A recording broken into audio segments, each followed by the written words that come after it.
मैया उठो ना, मुझे बहुत तेज भूख लगती होती। हाँ हाँ गोलू बिटवा, उठती हैं हम। चलो जाके इसके लिए कछु बना देती हैं।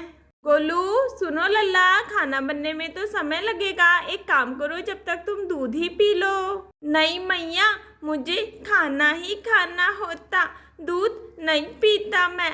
Turn turn turn turn. चलो देखती है, ना जाने इतनी सवेरे सवेरे कौन फोन कर दिया हाओ। हेलो हेलो निम्मो जीजी, का बात है गई है, इतनी सवेरे सवेरे कैसे फोन किया?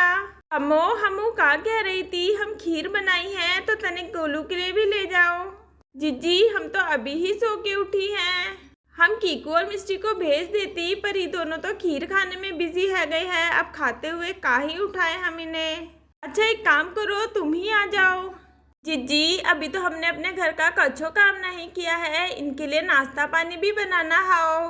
अच्छा कोनो बात नहीं, एक काम करती हैं, हम ही ले आती हैं। ठीक है जीजी, हम इंतजार करेंगे आपका। मैया आपने क्या बोला? निम्मो आंटी खीर लेके आती होती? हाँ गोलू बिटवा, अब तो तुम खुश हो ना? आज तो मैं खीर खाता होता, भले मजे से खीर खाता होता। नीना जी उठ जाइए, कितनी देर सोएंगे? अम्मो परेशान मत करो भाई, आज तो हम नहीं जाने वाले खेत में। क्यों, क्या है गयो है, काहे नहीं जाएंगे? अरे गर्मी ना ही देख रही हो कितनी ज्यादा है, जाएंगे तो शाम के टाइम जाएंगे, अभी तो बिल्कुल नहीं जा रहे हैं। हाँ बात तो आप बिल्कुल सही कह रहे हैं, गर्मी तो कछु ज्यादा ही है रही है। हमरा भी मन ना ही कर रहा है घर का कछु भी काम करने का, पर का करे, करना तो पड़ेगा ही। लो धीरे धीरे करके ही घर का सारा काम निपटाती हैं। एक काम करती हैं, सबसे पहले ये दाल छत पे सुखा के आ जाती हैं। दाल को पिसवा के पकोड़े बना लेंगी, बड़ी ही टेस्टी पकोड़े बनेंगे इनसे। हे हमरे प्रभु, तुमने तो गर्मी का कहर ढा रखो है, और कब तक सहना पड़ेगा ये गर्मी को।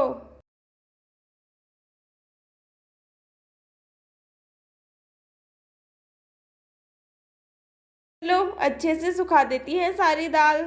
दाल तो हमने फैला दी है, अब नीचे चलती है। अरे काफी देर है गई है, का है क्यों है, जिज्जी तो अभी तक आई ही नहीं, कह रही थी कि आ रही है वो।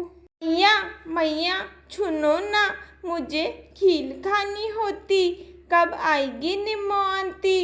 हाँ हाँ लल्ला आती ही हैंगी, हम भी जिज्जी को ही देख रही हैं, काफी देर है गई है, आई ही नहीं है। तभी यहाँ पे निम्मो डोलची में खीर लेके आने लगती है। मो कमो ई लो खीर, खिलाई दियो गोलू को, खुश है जाएगा। ये निम्मो आंटी आ गई, निम्मो आंटी आ गई। अरे अरे ई का किशोर भाई साहब तो घर में ही हैं, आज खेतों में ना ही गए हैं का? अरे निम्मो जी आप, अरे वो क्या है ना निम्मो जी, देखिए धूप कितनी हो रही है, हमारी तो हिम्मत ही नहीं हो रही है खेतों में जाने की। हाँ भाई साहब, ये तो आप बिल्कुल सही कह रहे हैं। और चंदन भाई गए हैं क्या खेतों में? हाँ गए तो हैं, पर कह रहे थे जल्दी ही वापस आ जाएंगे। कमो तुम छत में कछु सुखाई हो का? वो तोता देखो बड़ी जल्दी जल्दी कछु खा रहो है। अरे ये तोता भी ना सच में कछु ज्यादा ही परेशान कर तो है, ना जाने इसे कहाँ से खुशबू आ जाती है। इसे तो हम अभी बताती हैं, जब देखो जब कछु ना कछु नुकसान कर ही देते हो। और फिर यहाँ पे कम्मो जल्दी जल्दी सीढ़ियाँ चढ़ने लगती है। ये हमरे प्रभु धड़ाम, बहुत तेज लग गई हमारे, बहुत दर्द हो रहा है, बहुत दर्द हो रहा है। अरे कम्मो तुम भी ना, इतनी जल्दी भागने की क्या जरूरत थी, देखो कितनी तेज की गिरी हो। जोर भाई साहब सुनिए ना, जल्दी से डॉक्टर को फोन कीजिए, देखो कम्मो के तो खून भी निकलने लगो है, लग रहा है कछु ज्यादा ही चोट लग गई है ई के। जिज्जी जीजी अब हम नहीं बचेंगी, हम नहीं बचेंगी अब। हेलो हेलो डॉक्टर मैडम, हाँ जी मैं किशोर बात कर रहा हूँ, आप हमारे घर आ सकती हैं क्या? हाँ किशोर जी, क्या बात हो गई है? डॉक्टर मैडम वो क्या है ना, कम्मो सीढ़ियों से गिर गई और बेहोश हो गई है, और उसके खून भी निकल रहा है। किशोर जी ये तो बड़ा सीरियस मामला है। अच्छा मैं एक काम करती हूँ, एम्बुलेंस भेजती हूँ, आप घबराइए मत, सब ठीक होगा। किशोर भाई साहब फोन कर दिए हैं आप? अल्ले अल्ले निम्मो आंटी, मैया को क्या हुआ, वो ऐसे यहाँ क्यों लेती हुई है? गोलू गोलू बिटवा कछु नहीं हुआ है तुम्हारी मैया को, सब ठीक है जाएगा। तब यहाँ पे एम्बुलेंस आ जाती है। ये चलिए साइड दीजिए, पेशेंट को अंदर लेटाइए एम्बुलेंस में। हाँ भाई लेटाते हैं। भाई ये तो बड़ा ही सीरियस मामला है, चलो जल्दी से एम्बुलेंस लेके चलता हूँ हॉस्पिटल। अरे बच्चों ये क्या, यहाँ तो एम्बुलेंस स्टार्ट ही नहीं हो रही है। अरे भाई साहब मुझे माफ कर दीजिए, ऐसा लग रहा है एम्बुलेंस में कोई कमी हो गई है इसलिए वो चल नहीं रही है। अरे भाई साहब आप ये क्या कह रहे हैं, तो अब हम क्या करें। भाई साहब आप एक काम कीजिए, डॉक्टर मैडम को फोन करके बोल दीजिए कि उन्हें खुद ही आना पड़ेगा, क्योंकि मरीज की हालत बहुत सीरियस हो रही है। हम दूसरे एम्बुलेंस का इंतजार करेंगे तो काफी देर हो जाएगी। तो हेलो डॉक्टर मैडम, वो क्या है ना, एम्बुलेंस तो पहुंच गई है पर खराब हो गई है, इस वजह से स्टार्ट नहीं हो पा रही है। तो क्या आप ही आ सकती हैं। लाइए किशोर जी मेरी बात कराइए मैडम से। हाँ जी मैडम जी, वो क्या है ना, यहाँ पेशेंट की बहुत सीरियस हालत है तो हम दूसरे एम्बुलेंस के आने का तो इंतजार नहीं कर सकते, तो प्लीज आप ही आ जाइए।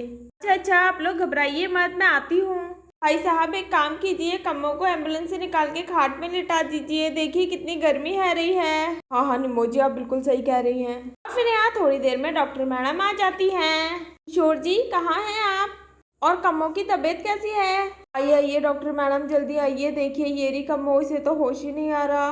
अरे वो सब तो ठीक है पर कम्मो की ऐसी हालत हुई कैसे। डॉक्टर मैडम हम बताती हैं, वो का है ना, कम्मो जल्दी जल्दी सीढ़ियाँ चल रही थी तो अचानक से उसका पैर फिसला और वो बड़ी तेज की धड़ाम करके नीचे गिर गई। हाओ अरे अरे आप लोग भी ना काम के चक्कर में अपना बिल्कुल ध्यान ही नहीं रखते। चलिए ठीक है कोई नहीं, मैं चेक करती हूँ। हाँ खून तो बहुत बह गया है इनका, चलिए बाकी चेकअप भी कर लेती हूँ। निम्मो अंती बताओ ना मैया को क्या हुआ, वो ठीक तो हो जाती ना। गोलू बेटवा परेशान ना ही हो, कछु नहीं हुआ तुम्हारी मैया को, सब ठीक हो। हाँ गोलू बेटा बिल्कुल मत घबराओ, कुछ नहीं हुआ कम्मो को। अच्छा सुनिए कोई घबराने की बात नहीं है, वो क्या है ना, कम्मो का अचानक पैर फिसला इसलिए वो घबरा के बेहोश हो गई। थोड़ी देर में कम्मो को होश आ जाएगा, आप लोग बिल्कुल फिक्र मत कीजिए। डॉक्टर मैडम वो सब तो ठीक है पर कम्मो के जो इतना खून निकल रहा है। हाँ चिंता मत कीजिए, मैंने पट्टी कर दी है, ठीक हो जाएगा। हाँ जो छोटी मोटी चोट लगी है उसके लिए आप 2-4 दिन इन्हें हॉस्पिटल ले आइएगा, मैं पट्टी कर दूंगी, पूरी तरह ठीक हो जाएंगी। अच्छा चलिए मैं चलती हूँ। डॉक्टर मैडम आपका बहुत बहुत धन्यवाद। अरे ड्राइवर भैया आप अभी तक नहीं गए। मैडम जी मैकेनिक बुलाया था मैंने, ठीक हो गई है एम्बुलेंस, अब मैं जा ही रहा हूँ। अच्छा ठीक है। अभी यहाँ पे कम्मो को होश आने लगता है। आह आह गोलू बिटवा। मैडम जी देखिए कम्मो को होश आ रहा है। कम्मो कैसा लग रहा है अब तुम्हें। जी डॉक्टर मैडम काहे आई हैं और हम ऐसे कैसे लेटी हैं। कम्मो कुछ नहीं, वो क्या है ना, तुम्हारा पैर फिसल गया था सीढ़ियों से तो तुम बहुत तेज गिर गई थी, तुम्हारे सर से खून भी बहने लगा था, इसीलिए डॉक्टर मैडम को बुलाया है। हाँ कम्मो अब घबराओ मत, तुम बताओ कैसा लग रहा है अब तुम्हें। हाँ मैडम जी याद आया हमें, हम सीढ़ियों से गिर गई थी। हाँ पहले से ठीक लग रहा है, बस थोड़ा सर में दर्द है। हाँ चिंता मत करो, मैं दवाई दे देती हूँ दर्द की, 2-4 दिन में ठीक हो जाएगा, घबराओ मत, कोई घबराने की बात नहीं है। कम्मो कोई परेशानी लगे तो बताना मेरे को, मैं आ जाऊँगी। आपका बहुत बहुत धन्यवाद मैडम जी। अच्छा निम्मो किशोर जी ठीक है चलिए मैं चलती हूँ, कोई घबराने की बात हो तो फ़ोन कीजिएगा। और फिर यहाँ पे कम्मो के घर से डॉक्टर मैडम जाने लगती है।